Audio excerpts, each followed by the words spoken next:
Boa tarde a todos, boa tarde a todas. É um prazer receber vocês todos em mais um evento promovido pela ANAMBA. A ANAMBA começou com esses eventos, esses chamados ANAMBA em Debate, no início do ano. A ideia é que a gente promova algumas discussões, a gente traga temas relacionados ao nosso ecossistema de educação executiva, temas relevantes à nossa realidade brasileira. E hoje, então, vamos discutir um pouquinho a questão da inovação e da sustentabilidade no agronegócio. Eu sou Roberto Falcão, eu sou o diretor de comunicações, eventos e pesquisas da ANAMBA e sou coordenador do MBA em Gestão de Negócios da FECAP. É um grande prazer ter todos vocês aqui. Quero agradecer, em primeiro lugar, as nossas escolas associadas, a SPM, a IASP, a FGV, a FECAP, a FIA, a IMED, o INSPER, a Sanpou e a Unigran Rio. E quero agradecer muito ao professor Marcos Yankee pela presença, o ministro Turra pela presença, os professores Giana Mores e Christian. Christian, você ficou com o nome errado para mim. Professor Christian também presente. Depois a gente corrige essa questão. E todos que conseguiram parar um pouquinho da sua agenda para acompanhar esse evento conosco. Eu queria passar a palavra para a nossa diretora de acreditação, a professora Tatiana Sanches, para ela comentar um pouquinho sobre essa temática e como ela se encaixa no nosso dia a dia da ANAMBA. Tatiana, com você, por favor. Boa tarde a todos, é um prazer estar aqui, eu agradeço essa oportunidade de participar e agradeço principalmente, reforço os agradecimentos do Roberto, dos nossos convidados terem aceito participar desse webinar pela ANAMBA, porque com certeza convidados assim tão ilustres, pessoas de uma seriedade, um conhecimento totalmente especiais, têm muito a contribuir, e isso será muito relevante para nós como associação, e com certeza contribuirá demais para todos que assistirem a este webinar. Então, meu muito obrigada mesmo pela participação, é uma honra para mim estar aqui entre vocês. Nós vamos aprender hoje, portanto, um pouco mais sobre os desafios enfrentados pelo setor do agronegócio, abordando inovação e sustentabilidade. Esses temas, como todos nós sabemos, têm se mostrado cada vez mais urgentes, e isso não é surpresa para ninguém, são temas que circulam em várias esferas, inclusive no momento há no Brasil um manifesto em favor da educação ambiental ser incluída nos currículos de educação básica no Brasil. Então, é um tema que é amplamente debatido no momento, e nós conseguimos aqui ter um evento voltado para um setor fundamental no Brasil, que é o agronegócio. Então, na ANAMBA, não é diferente, nós também reconhecemos o quão essencial é esse tema. E um dos critérios para se obter um selo de qualidade, né, uma acreditação da ANAMBA, é chamado ética e coerência institucional. Os valores de uma escola que tem um curso acreditado, portanto, devem ser vivenciados também no curso. Nós esperamos que a escola tenha esses valores e que eles perpassem o curso. E nós damos algumas ideias de como isso pode ser feito, pedimos algumas evidências, como, por exemplo, a manifestação de práticas sustentáveis, considerando o tripé da sustentabilidade, o fomento à equidade, inclusão e acessibilidade, o respeito à diversidade, ou práticas, enfim, que busquem tornar o mundo um lugar melhor para todos, né, e que demonstrem zelo pela reputação. E os temas de sustentabilidade e inovação estão aí incluídos. Existe também um pedido de que o conteúdo do MBA trate de temas, por exemplo, como a sustentabilidade. Não importa sobre qual tema específico ou direcionamento tenha um MBA, ele precisa, de alguma maneira, pode ser transdisciplinar, tratar com uma carga horária mínima específica de temas como a sustentabilidade. Às vezes, algumas escolas entendem que ainda não estão prontas nesse sentido para obter ou pleitear um selo de qualidade desse nível, e isso não é motivo para essa escola se afastar da ANAMBA, muito pelo contrário, é um motivo para ela se aproximar, ter esse convívio com pares de outras instituições e, assim, galgar melhorias contínuas até chegar em um patamar de uma acreditação, se for o caso. E a ANAMBA também pode auxiliar nessa análise e entender quais são os gaps. Então, caso haja alguém interessado em saber mais sobre isso, pode entrar em contato com a ANAMBA, tem os canais no nosso site, na nossa página do LinkedIn, tem alguns outros eventos disponíveis no YouTube para vocês conhecerem, e é isso. Então, muito obrigada, e eu devolvo a palavra e desejo a todos um excelente webinar. Muito obrigado, Tatiana. Eu peço a todos que postem suas perguntas no chat ou na abinha de Q&A, de perguntas e respostas. Ao final do evento, a gente vai tentar responder algumas perguntas, né, dentro do nosso tempo, a gente vai respeitar a agenda de todo mundo. E eu lembro que o evento está sendo gravado, nós vamos disponibilizar oportunamente essa gravação no canal da ANAMBA no YouTube. Eu quero agradecer mais uma vez a presença de todos e de todas, eu desejo um ótimo evento, e eu peço então para a professora Alessandra fazer a apresentação dos nossos convidados, e assim dar início a esse evento. Obrigado. Opa. Obrigada, Roberto e Tatiana. Muito bom para nós, da ANAMBA, termos ilustres debatedores e palestrantes. Vamos conhecer um pouco do currículo deles, o vasto currículo deles.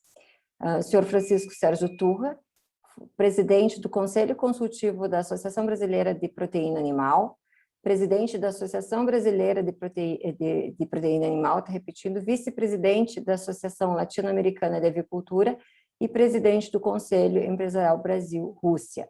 Foi ministro de Estado da Agricultura e Abastecimento e presidente executivo da Associação Brasileira dos Produtores e Exportadores de Frango. O currículo dele é bem mais vasto que isso, a gente deu uma resumida aqui. Dr. Marcos Janke, representante do INSPER, uma das escolas associadas da ANAMBA, é professor sênior de agronegócio global do INSPER e coordenador do centro do INSPER Global Agro. Foi presidente da indústria da cana-de-açúcar, única, e do Instituto de Estudos de Comércio e Negociações Internacionais, ICONE. Viveu 10 anos no exterior, tendo trabalhado nos Estados Unidos, Europa e nos últimos 4 anos na Ásia, onde trabalhou para a BRF e representou entidades exportadoras do agro naquele continente. Engenheiro agrônomo pela Exalc, mestre pela Política Agrícola na França e doutor pela FEA USP, livre docente da Exalc. Membro de conselhos de administração, Rumo Logística e da Comerc Energia e de conselhos consultivos da Minerva e AgroTools. Temos ainda os moderadores, Dr. Christian Foquesato, é professor do MBA da IMED, empresário do Grupo Rara, doutor em agronegócios, professor do MBA da IMED com o SINDAG e conta com mais de 20 artigos publicados em periódicos nacionais e internacionais. Atualmente, concentra seus estudos na área de inovação. E a doutora Giana Mores, pesquisadora do SICARNE e Embrapa, também representante do PPGA e IMED. É professora da Business School, pós-doc em administração, doutora em agronegócio, pesquisadora do Centro de Inteligência da Carne Bovina da Embrapa, autora e revisora de periódicos nacionais e internacionais e com experiência fora do Brasil, na China.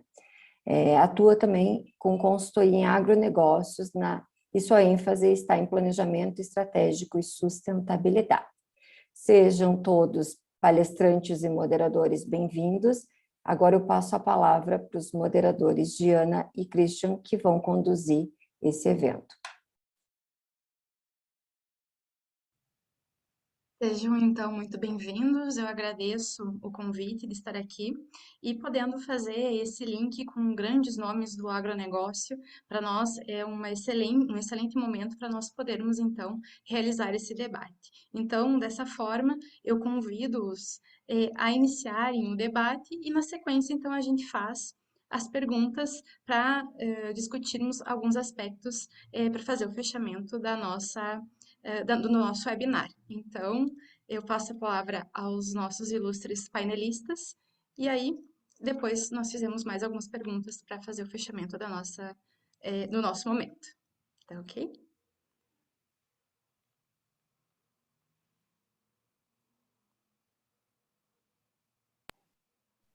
Como é que vocês preferem? Turra, você começa ou quer que eu dê a largada? Pode dar a largada, tranquilo.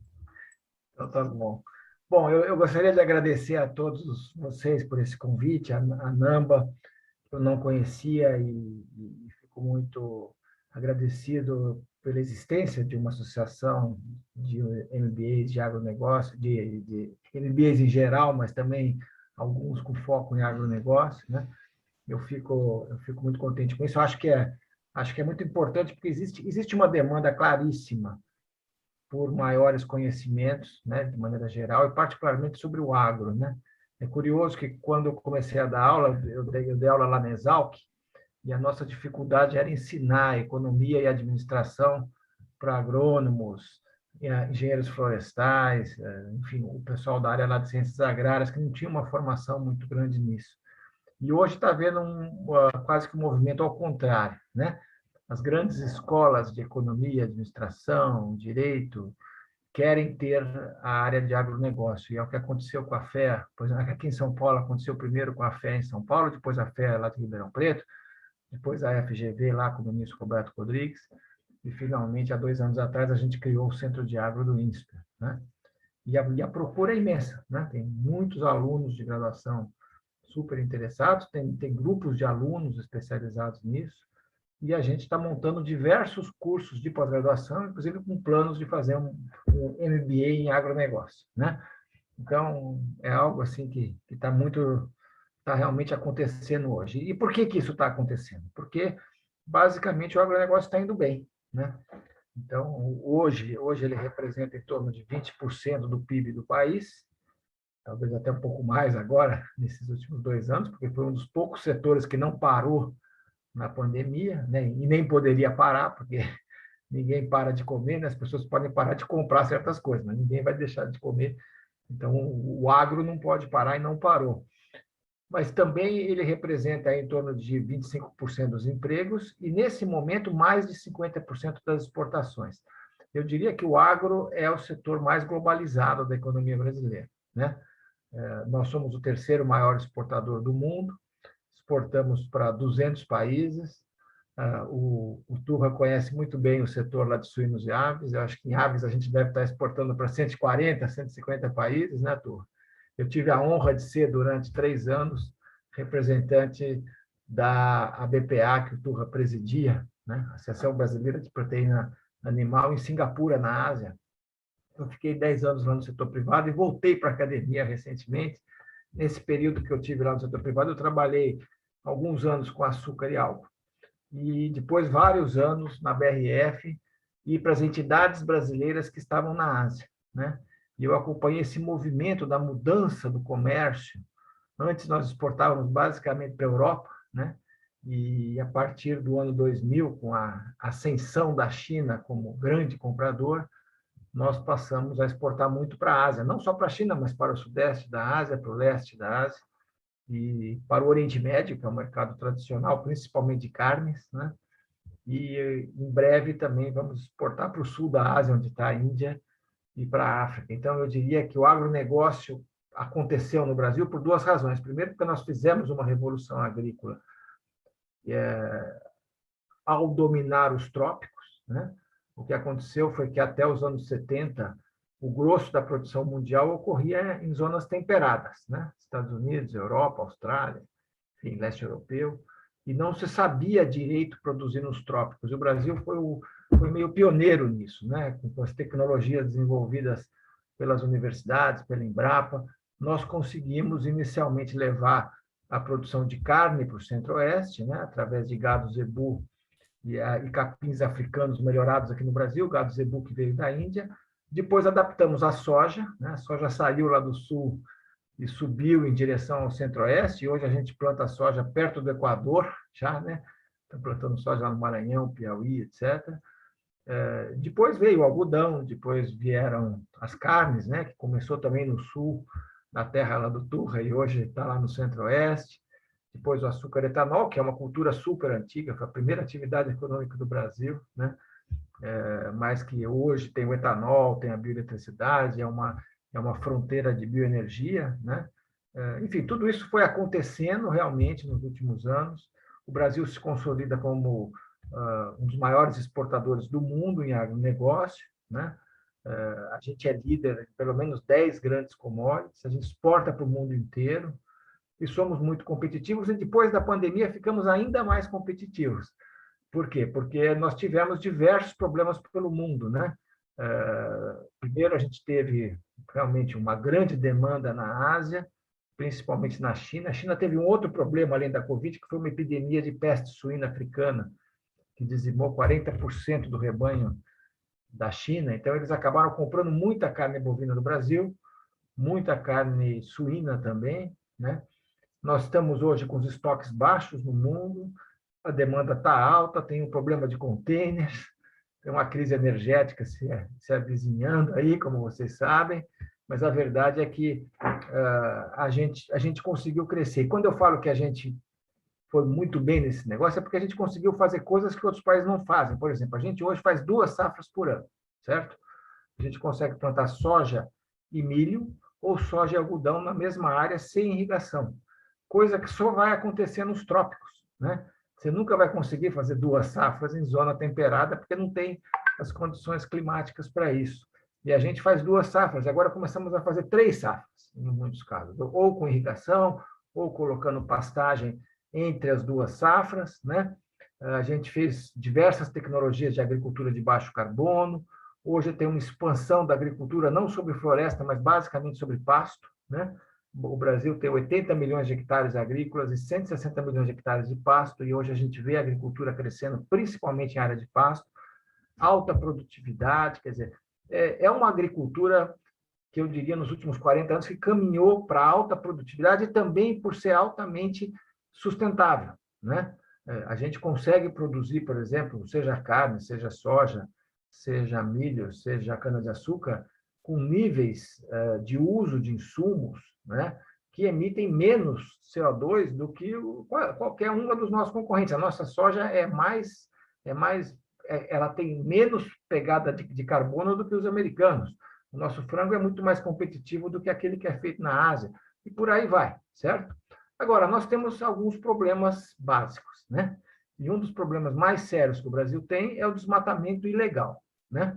Apesar da agricultura ter crescido nos últimos anos, e ter crescido essencialmente com ganhos de produtividade, nós temos 66% da área do país, 2/3, são áreas que têm vegetação nativa, e principalmente a Amazônia, né? E essa região norte, principalmente o Amazonas, o Pará, né? Uma parte lá do Mato Grosso, são as áreas onde ainda existe, infelizmente, a grilagem, a invasão de terra, a busca da posse, a criminalidade. 98% do desmatamento é ilegal, é fora da lei, tá? Portanto, não é problema dos europeus, nem lá dos chineses, nem lá dos americanos, é problema nosso, a gente tem que cumprir a lei brasileira.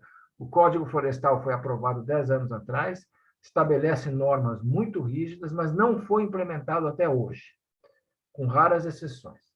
A região norte tem um problema de regularização fundiária histórico, de posse da terra. Não se sabe quem é o dono da terra em muitas áreas lá, certo? Tem muitos títulos, às vezes, sobre a mesma terra, né? E a fiscalização, que era fundamental, vejam que de 2004 para 2012, nós conseguimos reduzir o desmatamento em 80%. Nós estávamos, naquela época, desmatando 3 milhões de hectares por ano, ilegal, quase tudo, e a gente conseguiu cortar para 500 mil hectares por ano. Portanto, reduzimos 80%. É possível, fizemos isso há menos de 20 anos atrás. De 2012, 14 para frente, voltou a subir, né? Infelizmente, hoje está em 1 milhão de hectares. E a diferença é que hoje o mundo inteiro está nos observando, né? Naquela época era pouca gente que conseguia acompanhar esse assunto, né? Hoje o mundo inteiro está olhando o Brasil. Hoje o Brasil é mais conhecido no mundo pela Amazônia do que por futebol ou samba, certo? A Amazônia virou uma questão global, certo? E, infelizmente, acontece desmatamento na Amazônia, não é por causa da agricultura, é por causa da posse da terra, é por causa da retirada de madeira, mas uma maneira de garantir a posse é colocar gado, certo? O gado é uma atividade fácil de ser colocada e é a atividade que está mais presente na sequência do desmatamento ilegal. Então, o Brasil tem que fazer alguma coisa. Nós vamos ser extremamente cobrados disso na COP, que começa na primeira semana lá de novembro, né? Sem dúvida alguma, esse vai ser um dos tópicos principais. Nas outras COPs, eu fui a 4 COPs, e estou aqui para ir à minha 5ª COP, né? Nas outras anteriores, sempre o foco era energia e transporte, tá? Porque o mundo precisa buscar energias renováveis. O Turra está hoje super envolvido lá com o biodiesel, que é uma alternativa brasileira, temos o etanol, mas esse ano o foco também vai ser a questão do uso da terra e, particularmente, o problema do desmatamento.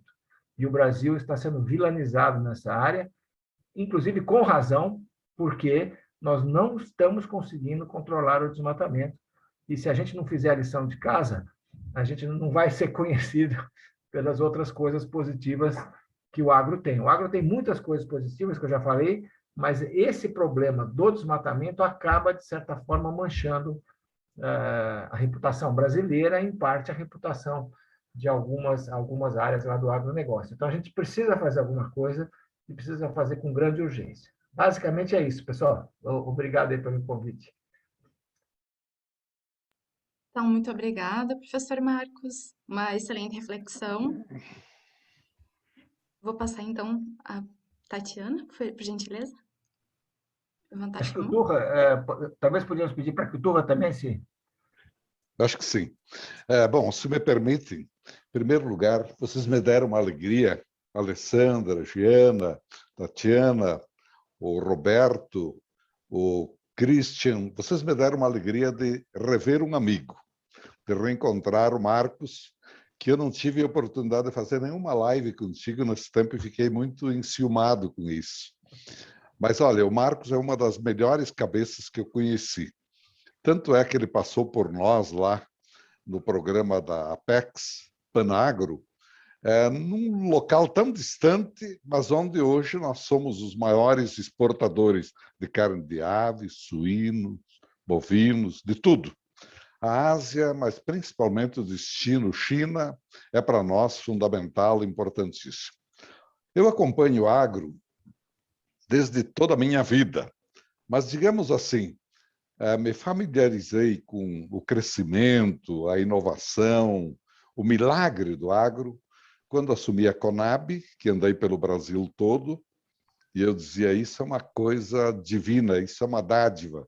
Entrei na Cária do Purus, Madeira, na Amazônia, por tudo, e também no Centro-Oeste, que hoje é uma terra da promissão. Sem dúvida, palmilhando também o nosso estado, o sul do Brasil, que é maravilhoso, e pela diversidade que tem, é um estado, e nós somos uma região privilegiada, sem dúvida. Sobre inovação, posso dizer a vocês, desde o tempo que conheci esse país, até hoje, a inovação é uma coisa que praticamente não nos falta. E não estamos devendo muito a ninguém, porque em todos os campos, eu trabalhei 14 anos na proteína animal, aves e suínos, e cada vez que ia alguém lá para fora, em algum país, Tailândia, que é modelo, Estados Unidos, que também é o maior produtor do mundo, voltavam as pessoas e diziam assim para mim, nós somos melhores do que eles. Nós temos hoje incubatórios, aviários, cercados de floresta, é uma coisa maravilhosa o que a gente faz aqui. E o cuidado, tanto é que nós nunca tivemos um foco de influenza aviária, nunca. A peste suína africana é uma coisa do século passado, e agora até a febre aftosa terminamos não só erradicando, como até liberando sem vacinação em algumas unidades da federação. Vocês sabem o que é a agricultura de precisão, o que ela fez, o milagre que ela fez. Hoje, no agronegócio, você já fala assim, em drone, startup, tudo. E não só fala, mas a gente sabe que a gente pratica. E o jovem está no campo exatamente porque hoje o celular, o computador, a agricultura de precisão, a inovação está no campo. Nós estamos hoje tendo uma produtividade que cresceu o dobro da produtividade americana. No mesmo espaço, praticamente, nós colhemos 3 vezes mais do que colhíamos há 15 anos atrás. Há, sim, alguns produtos que a gente colhia no início do século, por exemplo, 1.800 quilos por hectare de milho, hoje colhemos 5.500 quilos por hectare. Então, a inovação, ela permitiu que a gente avançasse muito. Vocês viram, por exemplo, a lei de biossegurança aprovada, a transgenia. Eu fui deputado na época em que nós aprovamos a lei de biossegurança. Não era ministro. Quando o ministro foi processado porque nós lançamos o primeiro teste de transgenia de um produto, foi soja exatamente, eu fui processado por forças antagônicas que diziam assim, transgenia, transgênico, semente da morte. E escreviam nas placas. E era uma frase muito fácil de a gente entender.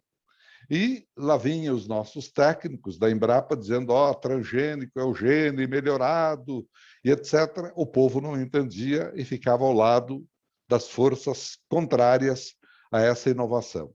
Então, vejam vocês aí, a agricultura de precisão, o bioinsumo, a tecnologia, as plantas e também os cereais geneticamente modificados, isso tudo são avanços que a gente tem que comemorar.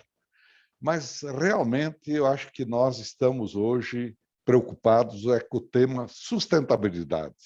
Eu não diria que a gente tem muita preocupação de adicionar muitas coisas a mais na inovação. Já temos aí em alguns campos trabalhando tratores sem operador, semeadeiras, ceifadeiras também, acopladas a satélites, maravilhas que estão acontecendo. Não há muito o que perseguir em relação a isso. Mas também eu concordo com o Marcos, o tema sustentabilidade é um grande desafio. E por uma razão que eu acho fundamental, o Brasil nunca soube também se defender. Vocês imaginem, o Brasil, que já teve 11% das florestas do mundo, tem hoje 27% das áreas preservadas do mundo. 61% do território. Este país tem que ir lá se defender na Europa, que tem menos de 1% das florestas nativas. Continente nenhum tem mais do que 10%. E nós temos que nos defender, e não nos defendemos, e não vamos, e não mostramos que estamos fazendo de tudo para coibir o desmatamento, para coibir também as queimadas, né? A gente simplesmente está seguindo a onda, o curso da onda. Nós estamos querendo dizer, mas não mostramos que fazemos. E isso tem sido prejudicial a todos os setores. Muitas vezes, vem aí barreiras, supermercados grandiosos, mundiais, globais, não recebem um produto brasileiro porque alegam que nós não somos um país sustentável. E a gente simplesmente cala, e às vezes há setores que nunca fizeram movimento para ir lá fora, fazer encontros, como nós fizemos. Nós, por exemplo, o Marcos estava lá para nos defender, para nos ajudar também. Abrir caminho, sim, mas também para ajudar a defender o Brasil. Nosso setor, por isso, está voando. Nós somos o maior exportador de carne de frango do mundo desde 2005, porque a gente vai e diz, nós somos sustentáveis. Nosso frango não está na região amazônica. Nós não desmatamos. O nosso suíno está bem aquém dos biomas amazônico e outros. Então, nós vamos e falamos. A primeira tarefa minha como presidente da BPA foi ir na casa do príncipe Charles, que estava reunido com todas as ONGs que vocês imaginam, porque ele está cobertando todas as ONGs, principalmente as vinculadas ao agro. Nós fomos lá para mostrar assim, aonde é que nós produzimos frango, da onde vem o milho e o soja que nós alimentamos os frangos, e também suínos, é claro. Então, observem vocês como isso é fundamental. Mas nem todos os setores fazem esse tipo de movimento, nem todos se importaram, e hoje a gente está pagando caro. Não adianta você só produzir, você tem que mostrar que você é um país sustentável, e o Brasil é. Em se falando de preservação ambiental, eu acho que não só a floresta, os biomas, mas a própria água, o cuidado é outro. As nossas agroindústrias, por exemplo, o que fazem no tratamento dos efluentes é uma coisa maravilhosa. Eu os convido para visitarem. Há demonstrações assim do processo todo da entrada da água e da saída, dos tanques de decantação, a água que sai mais pura do que entrou. Então, eu acho que a gente diria que não é uma questão só de governo, acho que nós, privados, temos que fazer a nossa parte e acho que nós não fazemos, sem dúvida alguma. Por exemplo, cultivos e criações carbono neutro. A gente já tem carne bovina, carbono neutro, e avançamos em outras criações, até nos grãos nós já temos e mostramos. Mas, como eu falei, às vezes é questão de você saber bater o sino, mostrar um pouco mais, né? Metas de carbono neutro, até mesmo agora eu estou num setor que vive um momento muito complicado dos biocombustíveis. A gente está mostrando muito. Outro dia nós chamamos o ministro do Meio Ambiente para visitar uma fábrica. Às vezes o governo desconhece, não conhece o que está acontecendo, qual é a importância, por exemplo, do biodiesel, qual é a importância do etanol, que tem 50 anos, que é modelo, o que faz o etanol, o que faz o biodiesel, quanto de emissões nós evitamos, quanto nós já temos de CBIOS vendidos. E o ministro do Meio Ambiente ficou entusiasmadíssimo. Aí ele saiu dizendo, esse é o emprego verde. Eu vou lá na COP26 para defender e para dizer. Mas aqui nós estamos pagando um preço altíssimo. Nós temos aqui, por exemplo, uma usina de biodiesel modelar, a maior do Brasil, a BS Bios. Ele que poderia revelar quanto mal faz você ter um normativo mandando você fazer a mistura B13, mas de medo o governo recuar para a B10 e, de repente, dizer eu vou terminar os leilões sem resolver um problema tributário, eu vou deixar um setor à deriva que faz tão bem ao país. E mais, a desinformação ela não está lá fora só, até aqui dentro. A gente que conspira contra isso. Por exemplo, lamentavelmente, nós temos que explicar para a Anfávia que um motor antigo, ultrapassado, ele é óbvio que nem sempre adere bem a esse combustível verde, renovável e puro, e ele prefere ainda continuar com combustível fóssil. É complicado. O inimigo, às vezes, está aqui perto da gente. Eu senti isso na Operação Carne Fraca. Por um descuido de uma pequena empresa, o setor todo pagou uma conta enorme, bilionária. Nós tivemos que voltar a recuperar 72 mercados pela desinformação que estavam conosco e numa semana saíram, exatamente porque a pregação não foi feita pelos russos, pelos árabes, pelos concorrentes, foi feita pelo Brasil. A desinformação ou a má informação. Isso é, para nós, um mal muito, muito forte. A gente tem que educar, e vocês, principalmente, nas universidades, têm que ensinar a boa comunicação. Não pode a pessoa sair dizendo, por exemplo, assim, sim, soja, por que esmagar soja? Se soja é um produto comestível, é grão, por que esmagar? Eles não sabem que soja é o alimento para os nossos animais, que são o nosso alimento, além de cumprir uma missão importante da descarbonização, da sustentabilidade da própria mobilidade urbana. Quanto à poluição nos grandes centros, pelo combustível fóssil, desse você não ouve falar mal. E, às vezes, um custo um pouco mais elevado do remédio, que é um combustível limpo, puro, já inibe, assusta e, mais do que isso, cria uma legião de inimigos. Então, o tema sustentabilidade, eu o vejo por essa maneira. Primeiro, é uma questão até de educação. Segundo, uma questão de propagar mais o que a gente tem de bom. Na COP26, o Marcos, que vai, certamente haverá de levar a verdade, como é o país. Reconhecer, sim, que a gente erra, deixando, às vezes, não é a fogueira arder, mas é deixando que esses focos sejam criminosos, de gente que quer limpar a área para destruir, para plantar, quando esse país não precisa ocupar área nenhuma mais para duplicar sua produção em poucos anos, pela produtividade. Se nós triplicamos, é óbvio que agora podemos duplicar, e a cada ano a gente vê o crescimento da produção. Eu fiz agora uma forte campanha, faltava insumos para as aves e suínos, para a gente ocupar as áreas e plantar uma safra de inverno mais robusta. Lógico, primeiro ano com a Embrapa, nós conseguimos já um resultado maravilhoso. A safra, por sorte, vai crescer 60% em relação à safra passada, se Deus nos deixar colher.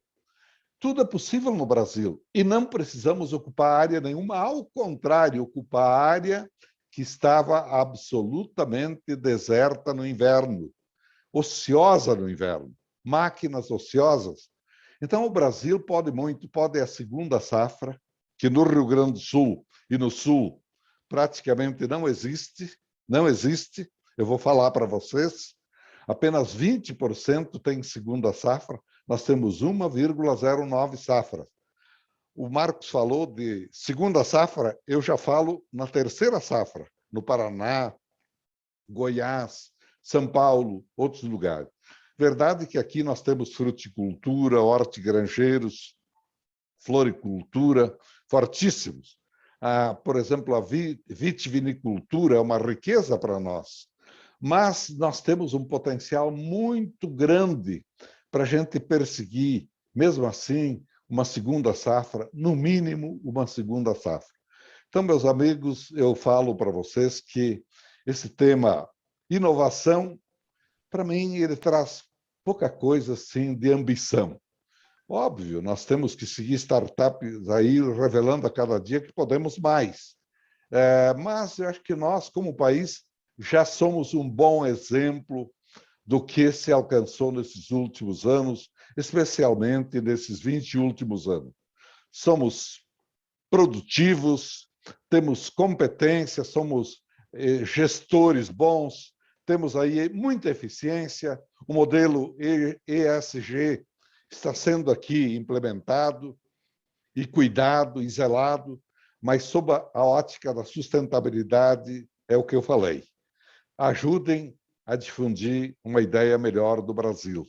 Ajudem para que a gente não perca mais, para que não tenhamos barreiras ambientais. Olha, eu me lembro o tempo em que a gente ia abrir caminhos lá fora e havia, por exemplo, a barreira tributária, tarifária, toda sorte de barreiras, inclusive dizendo assim, vocês produzem frango, mas quem produz é trabalho escravo, trabalho infantil.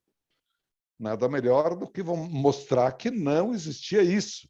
Você tem que mostrar. Não adianta você sonhar, não adianta você vociferar contra essa inverdade. Você tem que chegar e provar que não. Tchau. Mas hoje, a barreira que mais me assusta é a barreira ambiental. Se eles disserem, olha, o frango brasileiro está destruindo a Amazônia, está nos biomas, complicado, muito complicado. E não só para nós, para tudo. Se a gente fez a defesa há 14 anos atrás perante as ONGs, Imaginem agora quando há um viés assim de não reconhecerem a legitimidade de um tipo de governo, sei lá, muitas coisas, por opções, esquerda, direita, radicalismo, coisas assim. Então, por essas razões todas, o clima é adverso e a gente tem que estar preparado para enfrentá-lo e a gente sair com esse agronegócio que trouxe um voucher pós-pandemia de 1,1 trilhão de reais. Eu não tenho a menor dúvida. O Marcos falou que nós somos responsáveis por 20% até 25% do PIB. Direto ou indiretamente, hoje eu tenho certeza que nós somos por muito mais do que isso. E a gente passa a ter uma força política incrível. Uma vez, as decisões políticas passavam pela Fiesp. Hoje, passam na CNA. Elas passam por lá. E o agronegócio define a situação política de um Estado e de um país. Creia nisso e é a verdade. Obrigado.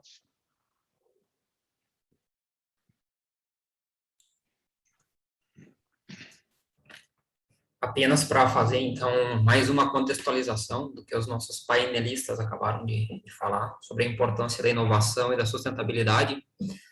Eu destaco que eu sou filho de produtores rurais aqui do Rio Grande do Sul, e eu lembro que lá no final dos anos 90, 98, 99, eu era um guri, né, na região ali de Ajuricaba e Ijuí, produtora de soja, e meu pai, certa feita, falou no final da safra: poxa vida, esse ano a gente vai fechar em 32 sacas de soja por hectare. E falou isso muito feliz. 32 sacas há 20 e poucos anos atrás era uma safra extraordinária. Hoje em dia, né, nas safras 2020 e 2021, tenho relatos aí de pessoas, de produtores que estão fazendo as médias 70, 75 sacas, e nos lugares que tem irrigação com pivô, 85, 90, 92 sacas de soja. Então, a gente não está falando de nem 20 anos, nesse exemplo que eu estou dando da soja, e quanto que já aumentou a produtividade. Então, colaborando com o que já foi dito até aqui. Christian, só me permita te colocar mais um dado. Sabe que esses dias em Cristalina, Goiás, foi colhido o recorde mundial de produtividade de trigo, 9.600 quilos por hectare. É algo milagroso. Que bacana. Esses dados nos trazem muita alegria, né? E agora, só para a gente fazer uma pergunta aqui e vermos, né, as concepções aqui dos painelistas, a gente vê, né, pelas estimativas, enfim, que a população até 2050 vai passar de 9 bilhões de pessoas, né? E a gente sabe que isso vai requerer mais oferta de alimentos. Mas, ao mesmo tempo, a gente vê essa questão, né, da discussão dos recursos naturais, do assunto das mudanças climáticas. Então, agora, a discussão, uma pergunta que eu faço, é como nós podemos aumentar essa oferta de alimentos, porque isso recai, de certa forma, para o Brasil, né, em alguns casos, mas de uma forma sustentável. Essa seria a pergunta para a gente iniciar aqui. Deixo essa pergunta para discussão. Eu posso começar? Basicamente, vem na linha do que o Christian falou e o nosso presidente Turva, né? Quer dizer, a história transformou o Brasil numa potência agrícola. E a natureza transformou o Brasil numa potência ambiental, certo? Quer dizer, nós somos sede da floresta mais mítica, mais importante do planeta, né? E todo mundo tá preocupado com a Amazônia, né? E temos outras florestas também, o Pantanal, por exemplo, é uma região muito sensível também, e tantas outras, até o Cerrado. Mas a verdade é que o nosso crescimento agrícola foi um crescimento por ganho de produtividade. Quer dizer, quando o Christian fala que hoje está se fazendo 70, 80, 100 quilos, 100 sacos de soja por hectare, né? Não é só 100 sacos de soja por hectare. Além disso, a gente faz milho e algodão na mesma área, certo? Nenhum país faz isso. O Macron veio acusar o Brasil de estar desmatando por causa de soja. De fato, eu acho que talvez 3, 4% da soja acontece em regiões onde há desmatamento. Mas 97% não é em região com desmatamento. O Rio Grande do Sul, Paraná, tem soja há 4, 5 décadas e não tem nada a ver com desmatamento, né? Mesmo o Centro-Oeste, a maior parte dele. Aí o Macron disse o seguinte: não, nós vamos, então, produzir soja na França. Bom, a França, na melhor das hipóteses, vai produzir 2.700 quilos por hectare. O Brasil produz 3.600 quilos por hectare de soja e mais 6.000 quilos por hectare de milho na mesma área. A gente faz 10 toneladas por hectare e eles vão fazer 2,5 toneladas. Desde quando que a soja da França é mais sustentável que a do Brasil? Quem é que poupa a floresta? Somos nós, porque a gente faz soja de milho e soja de algodão. Eles não fazem isso. O trigo, todo mundo dizia que o trigo nunca ia ser tropicalizado. Nós estamos tropicalizando o trigo como nós tropicalizamos a soja, certo? E quando a gente faz isso, não é bom só para o Brasil, é bom para toda a faixa tropical do planeta, onde estão as populações mais pobres do mundo. A experiência brasileira pode ser uma grande vitrine para a África, porque o grande desafio do mundo nesses próximos anos não é só preservar a floresta. Nós estamos cheios de gente olhando sobre a preservação da floresta, eu acho que é fundamental isso, mas é também saber como vamos alimentar 10 bilhões de pessoas no mundo, certo? Em 2050. E em 2100, né, 70% o grande crescimento que vai acontecer de população no mundo nas próximas décadas é na Índia e na África. E a Índia e a África não têm um modelo agrícola capaz de alimentar a população que vai nascer naqueles países.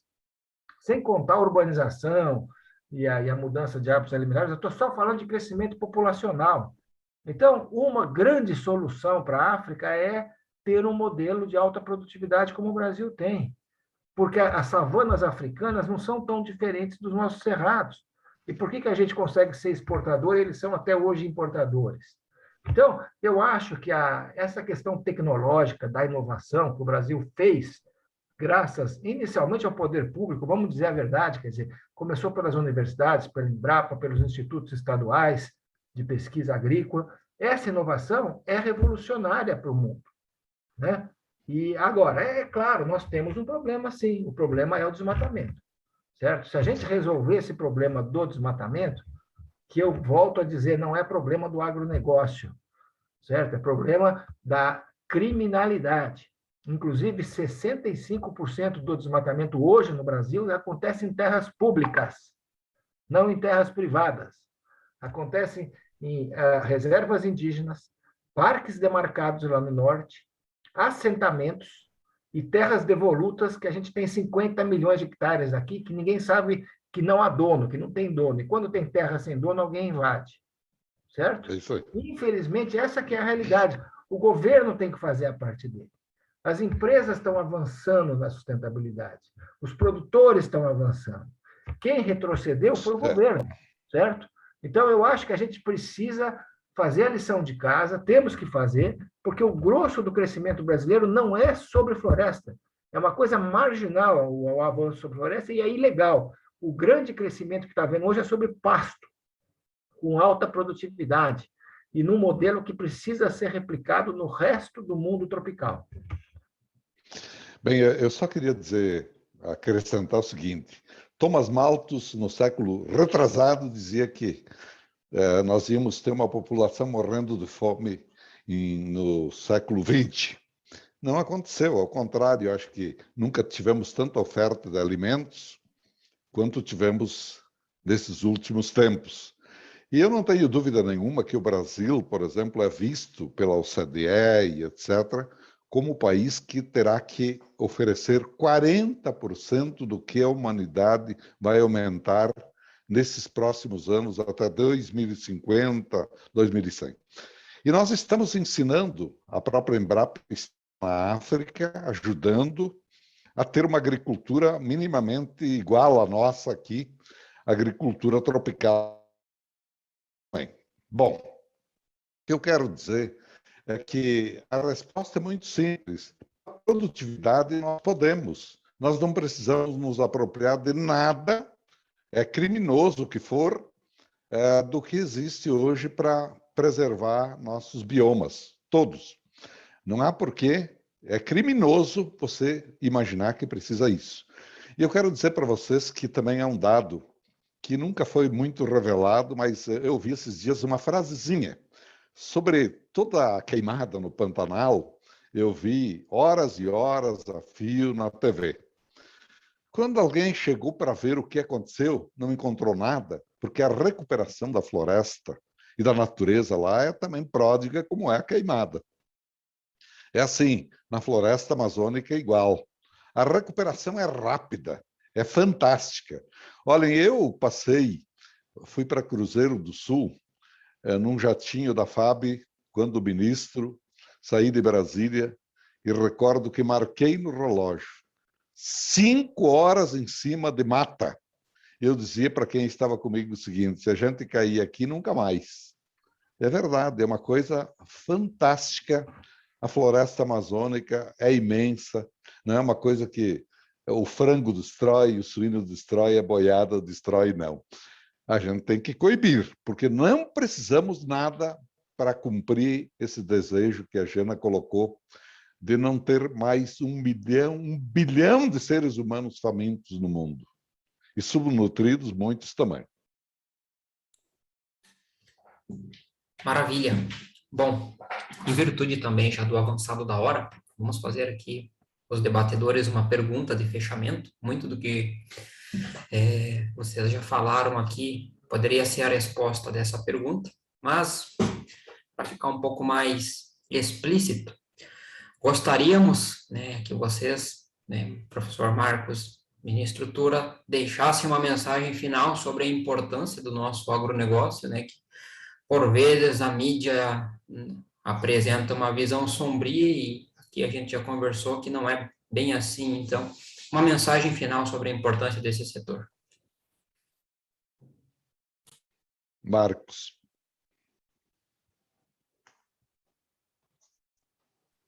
Está no mudo. Isso.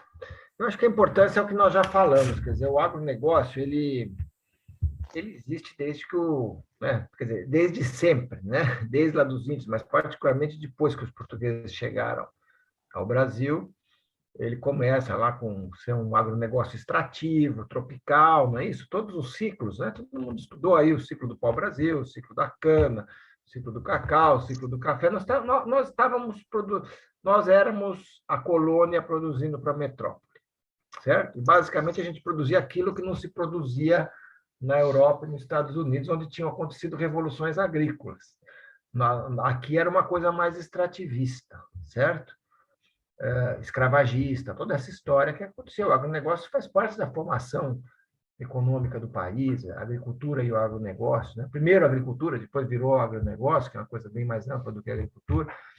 Agora, a verdade é que, depois que a Europa fez a revolução dela, depois os americanos fizeram a revolução, quando eles intensificaram a agricultura com tecnologias, criaram grandes escolas agrícolas. A história do agronegócio americano é fabulosa. Eu fiz a minha tese lá de doutorado sobre o agronegócio americano, é espetacular, né?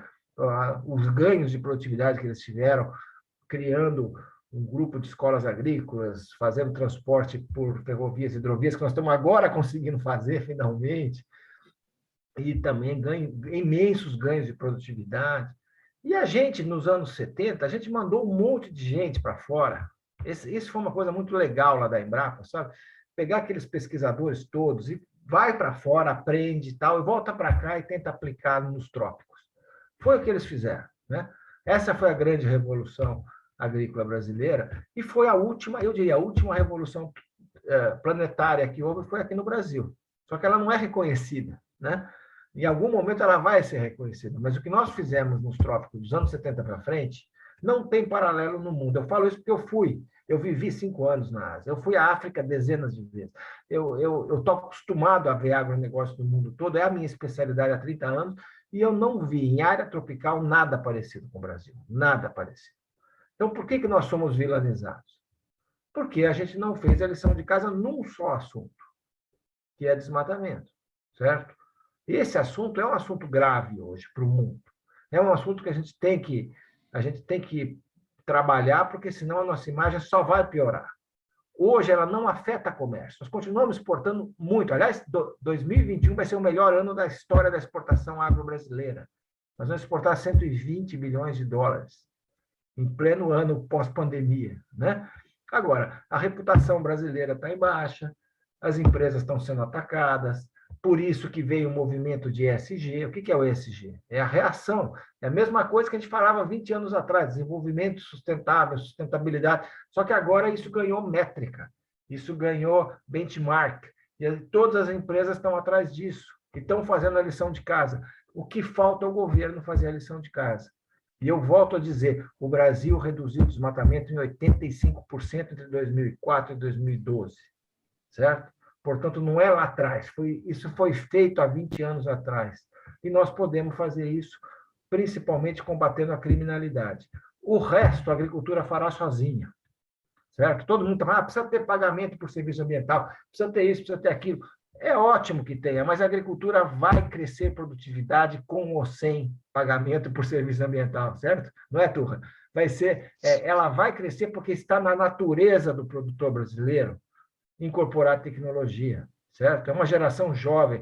O agricultor aqui no Brasil é muito mais jovem do que o agricultor europeu, americano, asiático. É muito mais motivado. Nós temos mais escala, o que é bom, certo? A gente está ainda desenvolvendo tecnologia todos os anos. Há uns anos atrás se falava o seguinte: a soja não vai crescer em pasto. Hoje a soja cresce em pasto, cresce em terras extremamente arenosas. Que quando eu fiz agronomia, os professores diziam: nunca vai dar soja aqui, e hoje dá soja. Entendeu? Então, muita coisa que eu aprendi lá na escola hoje já foi passado para trás. Então, eu não tenho nenhuma dúvida que a inovação vai acontecer, a produtividade vai crescer, o agro vai fazer várias safras por ano. Agora, a gente precisa trabalhar a questão do desmatamento, e o desmatamento é essencialmente um problema de política pública, né? E se a gente não fizer isso direito, nós vamos ser vilanizados no mundo todo. Bem, eu vejo assim essa juventude aí, Marcos, inclusive você, e imagino que futuro todos teremos numa universidade que foca muito no agro, porque entre a demonização que existe no agro, há uma frase que a gente tem que repetir sempre, imaginando que o agro é só grande produtor, escala, grande e tudo. Olha, o pequeno está tendo uma oportunidade nunca vista para estar inserido em todo esse processo de inovação, de conhecimento, de tudo. Eu vou citar para vocês algumas coisas. Nós criamos o Pronaf, quando ministro, exatamente para ajudar o pequeno. Hoje você vê um avicultor integrado, ele tem uma vida muito melhor do que um fazendeiro da nossa região sul, com 1.000 hectares, e ele com 7, 8 hectares, tem assim carro do ano, casa, forma filho e tudo, porque ele é um empresário já. Isso é no frango, suíno, leite, os mal-sucedidos e os bem, como tudo. Mas o pequeno tem oportunidades tão ou melhores do que o grande. Eu andei outro dia na região da uva e do vinho. Meu Deus, que maravilha, que crescimento, que avanço. Hoje, ninguém faz mais improvisadamente. É aquisição, por exemplo, de viníferas adequadas, vinhos melhores, enólogos em cada uma das agroindústrias, as cantinas ajeitadíssimas para o turismo, algo impressionante. Aqui no sul, por exemplo, a plantação de videiras. Vocês já imaginaram que o Rio Grande do Sul um dia poderia abastecer, quem sabe, o país? A plantação de videiras está crescendo, Marcos, uma coisa impressionante. E é algo que injeta o turismo, como a uva, como o vinho. Pois olha, o azeite de oliva aqui nós temos da melhor qualidade, premiado no mundo. No Rio Grande do Sul, no Uruguai, mas principalmente aqui na região, que era uma região pobre. Então, nós temos exportador de flores. Eu fui para a Holanda, na Bolsa de Roterdã, tem o leilão de flores. 2 bilhões de dólares, um leilão. E eu vi que a flor brasileira, flor amazônica é a flor mais cara do leilão. $2.000 uma flor. E o Brasil exportando flores. Aqui de Vacaria, aí do Vale do Taquari. Então, quer dizer, nós temos tudo. Hortigranjeiros, vocês sabem, visitem um dia e, por acaso, visitem Vila Oliva. Um proprietário de 80 hectares fatura 20 milhões por ano de hortigranjeiro pura, etc. Então, o agro realmente é nossa riqueza, nossa esperança.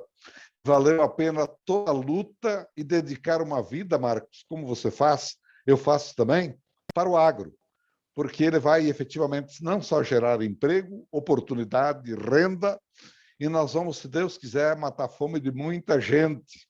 Hoje nós exportamos para 800 milhões de famintos, às vezes ou não, mas para consumidores, 800 milhões se abastecem com o produto que nós exportamos. Além de termos aí, vocês viram na pandemia, o supermercado, vocês olharam a parte que dizia respeito ao agro, sempre abastecida, as gôndolas cheias, produtos novos, fresquinhos, maravilha. Foi a esperança para a gente ressuscitar. E o pior, tinha gente, e vizinha nossa até, que fazia toda a questão de fechar um frigorífico, que seria o handicap, a glória, fechar. Não, deu Covid, fechar. Agora o Covid deu no hospital, nas casas geriátricas, por tudo, e aí a gente aprendeu uma grande lição. Mas existe uma vontade de destruir essa beleza que eu, andando pelo mundo para vender o Brasil, eu via e voltava a dizer assim, eu agradeço a Deus de ter nascido no Brasil. E é o que eu repito para todos vocês. Muito obrigado. Nós que agradecemos. E que bom encerrar com essa mensagem tão otimista, tão cheia de esperança. Né? Quero aqui, já em função da avançada da hora, agradecer muito. Ministro Turra, obrigado pela sua participação, obrigado pelas colocações. Professor Marcos Yankee, também muito obrigado pelo seu aceite, pela participação. Professora Giana, professor Christian, obrigado a todas as pessoas que ainda estão nos acompanhando, a nossa audiência. Foi um prazer ficar um pouco aqui, ouvir com tanta alegria um pouco sobre o nosso agro, sobre a nossa produtividade, o nosso crescimento. Né? E realmente a gente precisa valorizar mais o nosso país, que é tão maravilhoso. Então, muito obrigado a todos, ficamos por aqui. Uma ótima noite para todo mundo. Tchau, tchau. Obrigado. Obrigado a todos. Obrigada, gente. Muito obrigada.